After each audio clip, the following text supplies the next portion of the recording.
विकसित भारत हम सबकी ख्वाहिश। अरे वाह। अस्सलाम वालेकुम अब्बू जान, आप कुछ परेशान लग रही हैं। क्या हुआ? क्या परेशानी है? क्या परेशानी है? क्या तुम नहीं जानती? औलाद औलाद का जन्म हुआ है, और वो भी एक अपाहिज लड़की, एक बोझ। इससे अच्छा तो खुदा हमें औलाद ही ना बख्शता। एक और नया नापसंद सामान आया है हमारे घर में। अरे वो एक नन्ही जान है। एक वालिद होकर आपका ऐसा सोचना। आज के अखबार में मैंने पढ़ा था कि हमें भारत देश को विकसित बनाना है, मगर मेरा ऐसा मानना है अगर सोच ही विकसित नहीं तो वतन कहाँ। अब्बू, आज मैं आपको सुनाती हूँ एक ऐसी कहानी जिसमें थी एक रानी, वो भी बड़ी सयानी। ठहरो शिरीन, हमें नहीं सुनना कुछ भी। जाओ यहाँ से, हमने कहा जाओ यहाँ से। अब्बू सुनिए तो मैं क्या कहना चाहती हूँ। ठीक है, अगर तुम नहीं जा सकती तो हम खुद ही चले जाते हैं। अब्बू अब्बू। मेरे अब्बू ने तो कहानी नहीं सुनी, मगर आप लोग तो सुनेंगे ना मैं क्या कहना चाहती हूँ। सुनेंगे ना आप लोग। बर्फ की चोटियों से घिरी ज़मीं ये जन्नत, जहाँ पर्वतों की शानो शावत और डल झील का नज़ारा है। गुलों की बहारों में, नारंगे नज़ारों में, हिमालय की गोद में जन्मी एक ऐसी लड़की जिससे दिया ये पैगाम, लहराया ये परचम। स्त्री सामान नहीं है एक ईमान, जिंदा है, जिस्म है और है एक जान।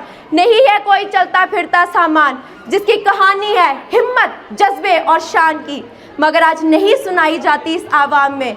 कश्मीर की खूबसूरती के साथ वो कहानी भी है भुलाई गई, इतिहास के पन्ने में वो शान भी है छुपाई।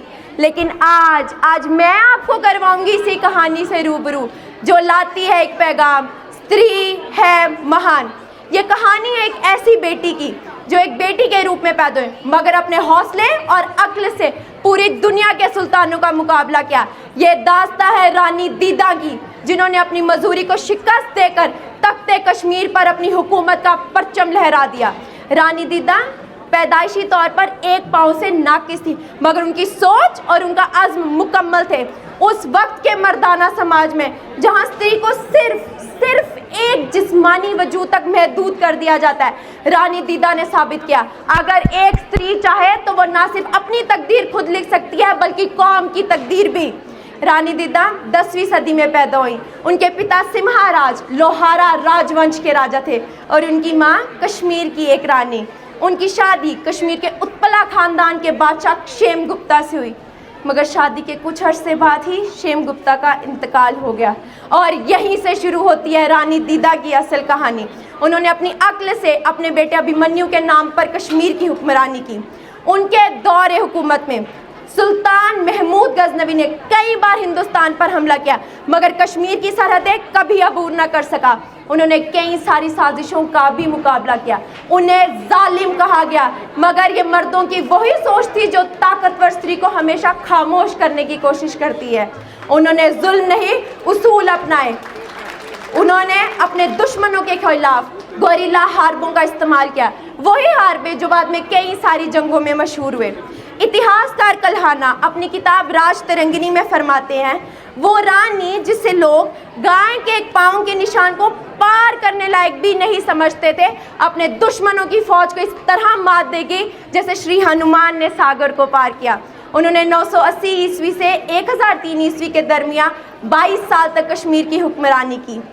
ये वही कहानी है जो हमें जुर्रत देती है, हमें मुस्तकबिल का रास्ता दिखाती है और अपनी विरासत की याद दिलाती है।